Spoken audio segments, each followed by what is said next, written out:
Merci pour cette jolie présentation. Alors, je suis désolée, ça fait moins chic de manipuler un iPhone qu'un ordinateur, mais en fait, j'étais en train de regarder parce que j'ai quand même ici aussi, quand vous aurez des questions à poser, le tableau de récollement des archives du GISTI en petits caractères. Donc, je ne sais pas. Emmanuel pense que c'est pas la peine de présenter le GISTI à cette assemblée, mais je préfère quand même le faire. Donc GISTI, ça veut dire groupe d'information et de soutien des immigrés. Au départ, ça voulait dire groupe d'information et de soutien des travailleurs immigrés, pour des raisons évidentes, qu'en 1972, quand il a été créé, eh bien, c'est les travailleurs immigrés qui étaient la figure dominante dans l'immigration, qu'en plus, on était quand même dans une période encore assez marxisante, et que par conséquent, les travailleurs immigrés, c'était ça qu'il fallait défendre.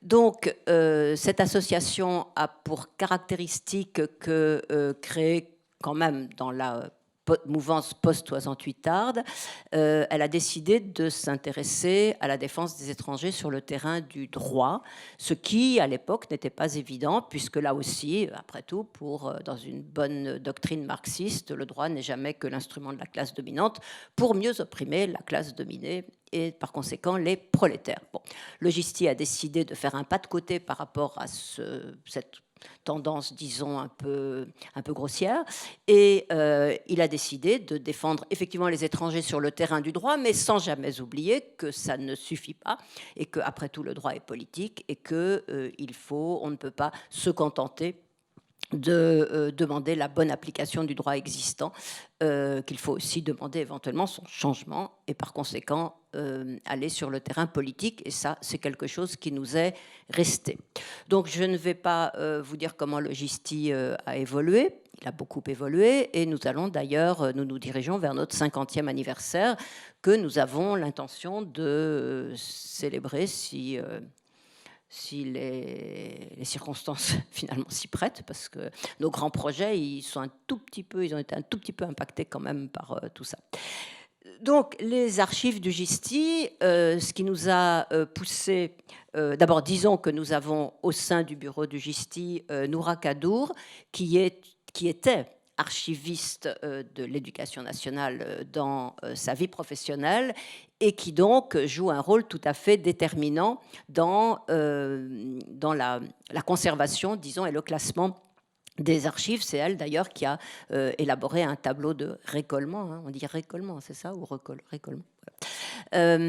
Et donc, ce qui nous a amené à nous réintéresser à cette question, c'est la perspective de déposer ces archives à la contemporaine, le principe en est donc accepté, et ce dépôt ne pourra se faire que quand la contemporaine aura ses nouveaux locaux, autrement dit à l'horizon 2021-2022. Formidable, ça coïncide avec notre 50e anniversaire, d'où nos grands projets de colloques à cet égard. Mais je ne vais pas vous parler de ce colloque, surtout que, comme je viens de le laisser entendre, il traîne un petit peu là maintenant, c'est normal, hein, les chercheurs et les universitaires ont quand même d'autres soucis.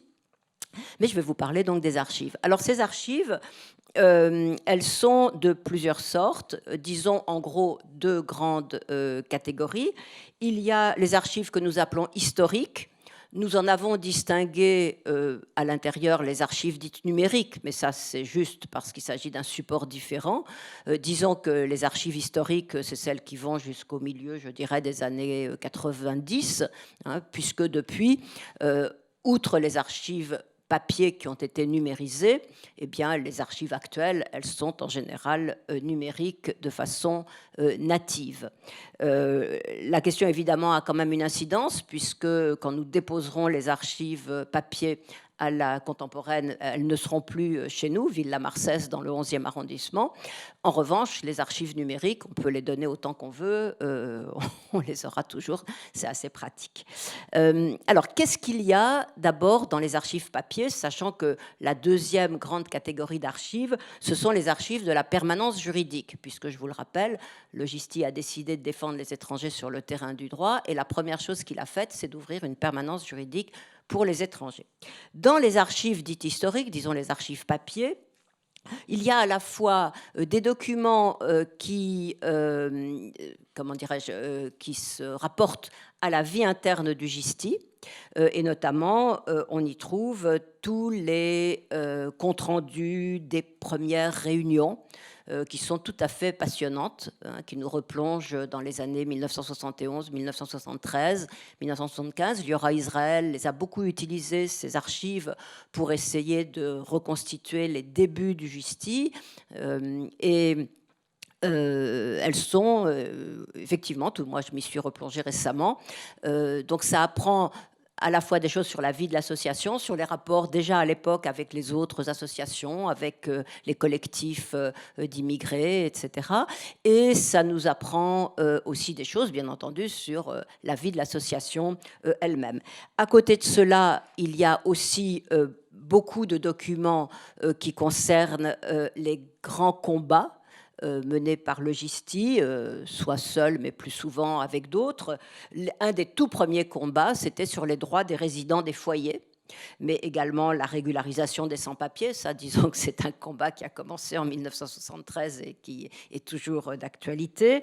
Sur le droit de vote, encore que ce ne soit pas le point sur lequel on se soit le plus investi, et puis le droit d'asile, et aujourd'hui, bien sûr, la dénonciation de l'enfermement, des expulsions, etc. Donc, on a ici, en effet, toute une série de dossiers, alors évidemment pas complets, mais quand même très substantielles sur toutes ces luttes très importantes qui permettent à la fois de comprendre non seulement le GISTI, mais le paysage interassociatif, puisque je vous l'ai dit, on a beaucoup travaillé tout le temps avec les autres, les modifications du du paysage associatif, les luttes, la politique d'immigration, bien sûr, et son évolution, et les luttes disons, de défense des étrangers contre les politiques migratoires, sachant qu'aujourd'hui, un des pans de cette lutte, bien sûr, c'est l'Europe et les politiques européennes. Donc, je pense que sur ce plan-là, ces archives peuvent être utiles aux chercheurs, à la fois ceux qui souhaitent, qui s'intéressent à une association, ça peut être aussi un thème de recherche, comment fonctionne une association, comment elle évolue, ses membres, les rapports, comment sont prises les décisions, enfin que sais-je encore. Mais bien entendu, ça peut aussi alimenter des recherches sur les politiques migratoires et sur les luttes, sur les combats concernant les combats des immigrés.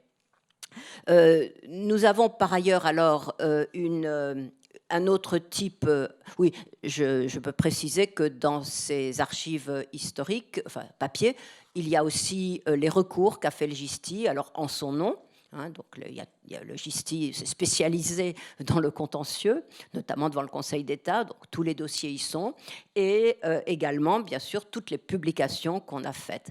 Alors, à côté de cela, il y a les dossiers de la permanence juridique et qui, ne commencent en fait qu'en 1993 et vont jusqu'à nos jours, puisque la permanence juridique, alors une permanence individuelle, hein, où on reçoit les gens individuellement, qui a beaucoup changé de modalité. Au départ, on les recevait physiquement, et puis aujourd'hui,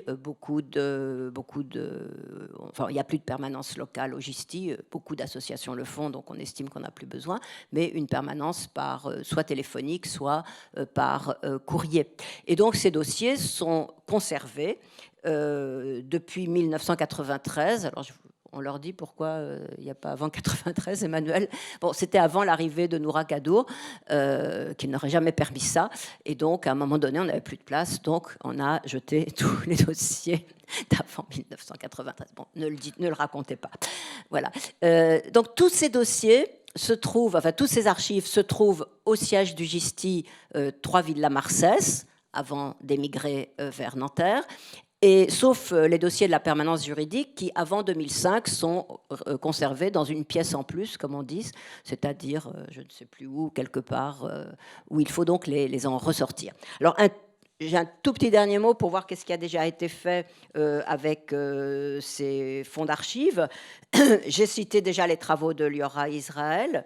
Mais d'autres travaux, je cite par exemple la thèse d'Émilien Fargue sur les exclus de la naturalisation, et qui a utilisé en partie les dossiers de la permanence juridique sur le plan de, pour s'en servir. Et puis d'autres projets actuels aussi sur l'utilisation potentielle des dossiers de la permanence. Alors avec ici un problème alors pas aussi grave que celui que vous avez signalé sur l'anonymat. Ces dossiers ne sont pas anonymes, mais bien sûr, s'ils sont utilisés par les chercheurs, il y aura un protocole normal pour l'utilisation des dossiers nominatifs. Voilà. Je pense que j'ai épuisé mes 10 minutes, hein, donc je vais m'arrêter là. Et voilà.